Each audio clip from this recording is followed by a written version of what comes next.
আপনারা যেখান থেকে দেশ রূপান্তরের সঙ্গে যুক্ত রয়েছেন সবাইকে স্বাগত। আমরা আপনাদেরকে জানিয়ে রাখতে চাই ট্রাইব্যুনালের 13 সেনা কর্মকর্তাকে আজ তোলা হয়েছে এবং গুম নির্যাতনের ঘটনা মানবতা বিরোধী অপরাধের পৃথক 2 মামলায় অভিযুক্ত 13 সেনা কর্মকর্তাকে আন্তর্জাতিক অপরাধ ট্রাইব্যুনাল 1-এ হাজির করা হয়েছে। সকাল 10টায় তাদেরকে পিজন ভ্যানে করে আনা হয়েছে, 11টার সময় আদালতে তুলেছেন এবং এই 2 মামলায় সাবেক প্রধানমন্ত্রী শেখ হাসিনা সহ আসামিরা রয়েছেন 30 জন। আমরা আপনাদেরকে দেখানোর চেষ্টা করছি সরাসরি আন্তর্জাতিক অপরাধ ট্রাইব্যুনাল থেকে যুক্ত হয়ে। এদিকে মামলার পরবর্তী শুনানির দিন সেনা কর্মকর্তাদের সশরীরে উপস্থিতির পরিবর্তে ভার্চুয়ালি হাজিরা দেওয়ার অনুমতি চেয়েছে ট্রাইব্যুনালে আবেদন করেছে তাদের আইনজীবীরা। তবে যেমনটি সিদ্ধান্ত এসেছে, আমরা যেমনটি জানতে পেরেছি, বিভিন্ন বিজ্ঞ আইনজীবীদের পক্ষ থেকে যেমনটি জানানো হয়েছে, বিভিন্ন মন্ত্রী, এমপি এবং ব্যবসায়ী থেকে শুরু করে উচ্চতর শীর্ষ লেভেলের বিভিন্ন প্রশাসনের কর্মকর্তারা সশরীরে হাজিরা দিচ্ছে। তবে তাদেরকে কেন ভার্চুয়ালে হাজিরা দিতে হবে এমনটি কিন্তু প্রশ্ন সেখান থেকে তোলা হয়েছে। তবে সেই বিষয়টি এখনও পর্যন্ত কোনো সুনিশ্চিত কোনো তথ্য দেওয়া হয়নি যে তাদেরকে ভার্চুয়ালি কোনো ধরনের হাজিরা দেওয়ার সিদ্ধান্ত বা কোনো ধরনের আদেশ দিচ্ছে কিনা আদালত। তবে আমরা আপনাদেরকে একটু জানিয়ে রাখতে চাই, ট্রাইব্যুনাল 1-এর চেয়ারম্যান বিচারপতি মোহাম্মদ গোলাম মুস্তুজা মজুমদারের নেতৃত্বাধীন 3 সদস্যের বিচারিক প্যানেলে 2 মামলায় ক্ষমতাচ্যুত প্রধানমন্ত্রী শেখ হাসিনা সহ সাবেক বর্তমান সেনা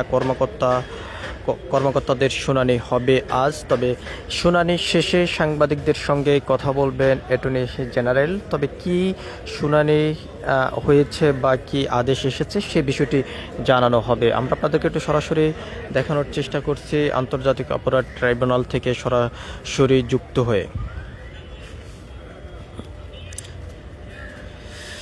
সেনা কর্মকর্তাদের গ্রেপ্তারি পরোয়ানা ফেরত চক্রান্ত প্রতিবেদন ও পলাতক আসামিদের পক্ষে সেট ডিফেন্স নিয়োগ দেওয়া হতে পারে এমনটি কিন্তু আমরা জানতে পেরেছি। এবং ট্রাইব্যুনালে আনা 13 সেনা কর্মকর্তা হলেন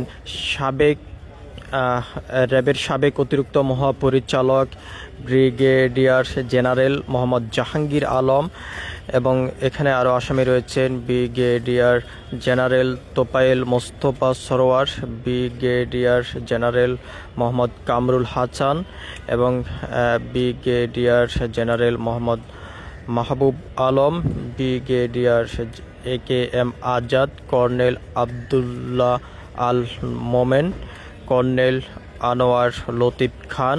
অবসরকালীন ছুটিতে র্যাবের গোয়েন্দা শাখার সাবেক পরিচালক lieutenant colonel Mohammad Motiur Rahman, lieutenant colonel Saiful Islam Sumon এবং lieutenant colonel Mohammad Sarwar Bin Kashem, DGFI এর সাবেক পরিচালক major general Sheikh Mohammad Sarwar Hossain, brigadier general Mohammad Mahbubur Rahman Siddiqui ও ব্রিগেডিয়ার জেনারেল আহমেদ তানবীর মাজাহারি সিদ্দিকী সহ এই মামলার আসামি তারা রয়েছেন।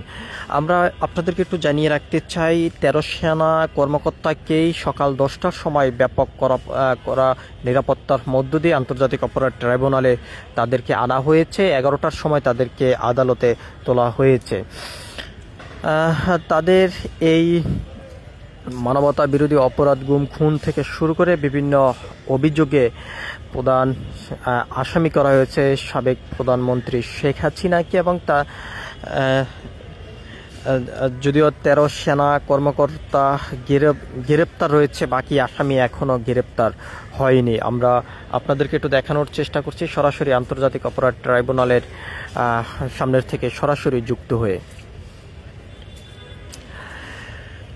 এদিকেই রাষ্ট্রপক্ষের আইনজীবীর পক্ষ থেকে যেমনটি তারা বলছেন যে অপরাধী যারা এই অপরাধের সঙ্গে যারা জড়িত রয়েছেন সবাইকে আইনের আওতায় নিয়ে এসেই আদালত সর্বোচ্চ শাস্তি দিবেন আইন অনুযায়ী সেই প্রত্যাশা করছেন, তবে এই ধরনের অপরাধ আর কোনোভাবেই বাংলাদেশে যেহেতু না হয় সেটিও কিন্তু তিনি প্রত্যাশা করছেন।